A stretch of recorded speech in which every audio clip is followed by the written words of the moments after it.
नमस्कार, मी अक्षता पवार आणि आपण पाहताय न्यूज मराठी 24/7। मंडळी, झारखंड विधानसभेची निवडणूक येत्या 23 आणि 20 नोव्हेंबर या 2 टप्प्यात होत असून 23 नोव्हेंबर रोजी निकाल जाहीर होणार आहेत।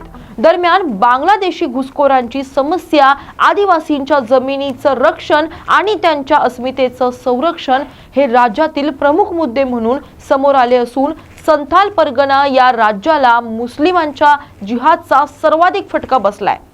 आज आपण जाणून घेणार आहोत की झारखंडमध्ये नेमकं काय चाललंय, कारण की आता महाराष्ट्रामध्येही बांगलादेशी लोकांची संख्या ही दिवसेंदिवस वाढत चालली आहे। तुमच्या जीवाबिवाचं काही पडलेलंच नाही ना। एक रिपोर्ट आला, एक रिपोर्ट, आणि त्या रिपोर्ट मध्ये असं दिलेलं आहे की मुंबईमध्ये, खास करून मुंबईमध्ये आता असलेले आणि येत असलेले बांगलादेशी मुसलमानांचं प्रमाण आणि म्यानमार मधून येणाऱ्या रोहिंग्यांचं प्रमाण हे इतकं वाढणार आहे की याच्यानंतर मुंबई मधल्या हिंदूंचा टक्का हा 50% खाली येणार आहे। आज तुम्ही देश विदेशामध्ये बघतात, तुम्ही चॅनलवरती बघतात, परदेशामध्ये असंच असतं। हे सुरुवातीला येतात, हे झुकून झुकून येतात, वाकून वाकून येतात, थोडे बहुत येतात, आणि आम्ही दरवेळेला काय सांगतो, हे माणुसकी। कसली माणुसकी? माणुसकीच्या नावाखाली आम्ही रोहिंग्यांना आतमध्ये घ्यायचं, बांगलादेशीयांना आतमध्ये घ्यायचं। जेव्हा आतमध्येच घ्यायचं असेल तर बांगलादेशामध्ये राहणाऱ्या, अत्याचार होणाऱ्या जे आमचे हिंदू तिथे राहतात त्या हिंदूंना आतमध्ये घ्या ना। तशीच समस्या आज झारखंडमध्ये निर्माण झाली आहे। बांगलादेशी मुस्लिम घुसखोर पश्चिम बंगाल मार्गे भारतात प्रवेश करतात, यानंतर ते तिथेच स्थिरावतात। त्यांच्यापैकी काही आदिवासी मुलींना टार्गेट करतात आणि जबरदस्तीने लग्न करतात। लग्नानंतर मुलीची कायदेशीर ओळख आदिवासी राहते, मुलीच्या नावावर जमीन असते किंवा तिची स्वतःची जमीन जाते। बांगलादेशातून घुसखोरांना या कारवाया करण्यासाठी निधी मिळतो।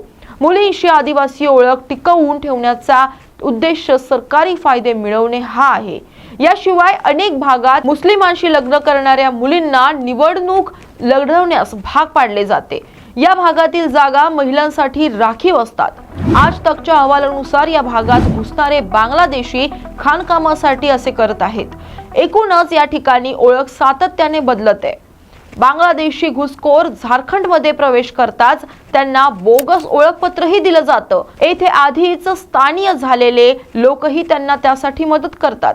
संथाल परगणा या मुस्लिम बहुल प्रदेशांना आयोजक संघाने भेट दिली, जिथे अनेक अडथळ्यांदरम्यान 35 हिंदू कुटुंबे त्यांच्या रीतिरिवाजाप्रमाणे पालन आणि संवर्धन करण्यासाठी लढा देत आहेत। या हिंदू घरांभोवती जवळपास 11,000 मुस्लिम कुटुंबे आहेत। तरीही जवळच्या मुस्लिम कुटुंबांच्या दबावाला न जुमानता हिंदूंनी तिथे छठ पूजा साजरी केली। मानसिंगा आणि राजमहाल यांसारख्या भागातून हिंदू घरे अक्षरशः नाहीशी झालेत, तर दर काही किलोमीटरवर मशिदी आणि मदरसे स्थिरावले आहेत। या मुद्द्यांवर भाजप सातत्याने चिंता व्यक्त करते। सर, संविधान खतरे में, हम यहाँ हंसने की बात करते हैं, दलितों की बात करते हैं, पिछड़ों की बात करते हैं, आदिवासी को बचाने की बात करते हैं, और सारे सरकारों की नीतियां, चाहे केंद्र सरकार हो, चाहे राज्य सरकार हो, कहीं किसी की भी सरकार हो, उसका एकमात्र लक्ष्य यही है कि समाज के अंतिम व्यक्ति तक पहुंचना है। मैं जिस राज्य से आता हूं, अध्यक्ष महोदय, संथाल परगना एरिया से, जब संथाल परगना बिहार से अलग हुआ, झारखंड, तो 2000 में आदिवासियों का पॉपुलेशन हमारे यहां संथाल परगना में 36% था, और आज आदिवासियों का पॉपुलेशन 26%। 10% आदिवासी कहां गायब हो गए, कहां खो गए? इसके बारे में कभी भी यह सदन चिंता की बात नहीं करता है, वो वोट बैंक की पॉलिटिक्स करता है।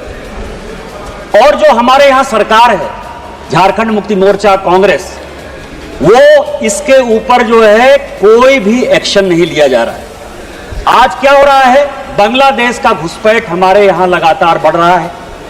जो आदिवासी महिलाएं हैं, उनके साथ बांग्लादेशी घुसपैठिए शादी कर रही है। हिंदू और मुसलमान का सवाल नहीं है। हमारे यहां जो लोकसभा का चुनाव लड़ती हैं महिला, आदिवासी कोटे से लड़ती हैं, उनके पति मुसलमान हैं। जिला परिषद की जो अध्यक्षा हैं, उनके पति मुसलमान हैं। मुखिया जो आदिवासी होते हैं, और ये टोटल जो है आप समझे हमारे यहाँ 100 आदिवासी मुखिया है जो आदिवासी के नाम पर है, और उसके पति जो है सभी के सभी मुसलमान हैं। हमारे यहाँ अभी विधानसभा का चुनाव हुआ, अध्यक्ष महोदय, 123% तक यहां सभी लोग चुनाव लड़कर आए हैं। प्रत्येक 5 साल में 15 से 17% पॉपुलेशन बढ़ता है या वोटर बढ़ता है। हमारे यहां 123%, मैं जिस लोकसभा से आया उसकी एक विधानसभा मधुपुर में लगभग 267 बूथों पर 117% मुसलमानों की आबादी बढ़ गई। और पूरे आप समझिए कि टोटल जो है झारखंड में कम से कम 25 विधानसभा ऐसी है जहां 123%, 110% आबादी बढ़ी है।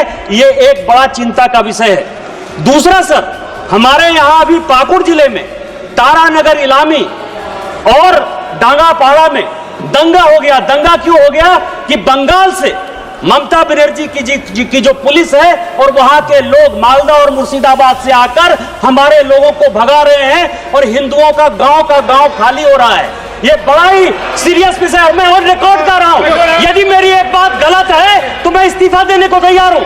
सारे बंगाल से, मुर्शिदाबाद और मालदा से सारे लोगों ने आकर हिंदुओं के ऊपर जुल्म किया और ये ऑन रिकॉर्ड है, और झारखंड की पुलिस कोई काम नहीं कर पा रही है।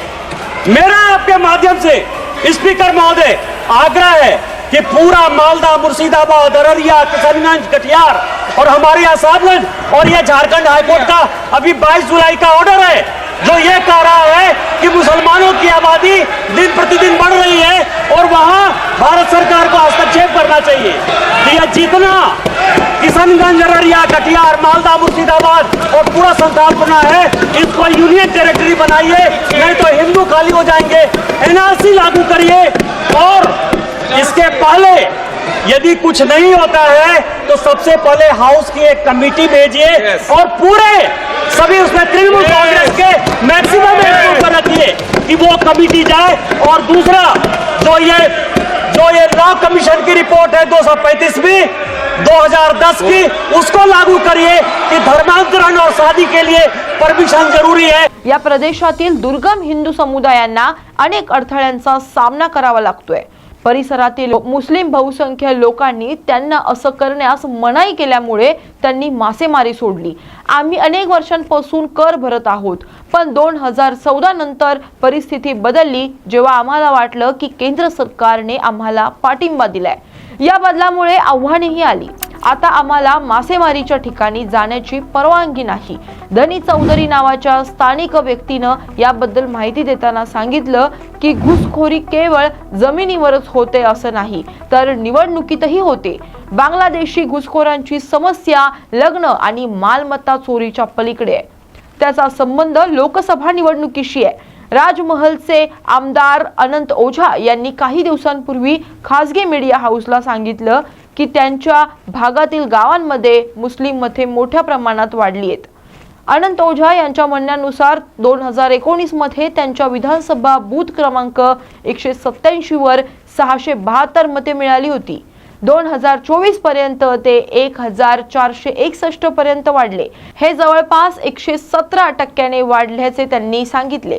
यासह सरकारी मदरसा बूथ वर पडलेल्या मतांची संख्या 754 ने वाढून 1189 वर पोहोचली आहे। या विधानसभेत अशी किमान 73 बूथ आहेत जिथं मतदारांची वाढ असामान्य आहे। हे सर्व बूथ मुस्लिम समुदायांमध्ये आहेत। याच काळात हिंदू लोकसंख्या असलेल्या 17 बूथची संख्या कमी झाली। या प्रकरणी त्यांनी राज्य निवडणूक आयोगाकडे तक्रारही केली होती। राज्य निवडणूक आयोगाने याबाबत एक टीम तयार करून कारवाई करण्यास सांगितलं। केंद्रीय गृहमंत्री अमित शहा यांनी सोमवारी जाहीर केले की झारखंडमध्ये भाजप सत्तेवर आल्यास राज्यातील आदिवासी मुलींशी विवाह करणाऱ्या घुसखोरांना जमिनीचे हस्तांतर रोखण्यासाठी कायदा आणला जाईल। यापुढे गृहमंत्री असेही म्हटले की जर त्यांचा पक्ष सत्तेत आला तर ज्या जमिनींवर कब्जा झालेला आहे त्यांवरील दावे निकाली काढले जातील आणि मूळ आदिवासींना त्या जमिनी परत दिल्या जाईल। अशाच बातम्यांसाठी पाहत रहा न्यूज मराठी 24/7। नवा भारत, नवा विचार।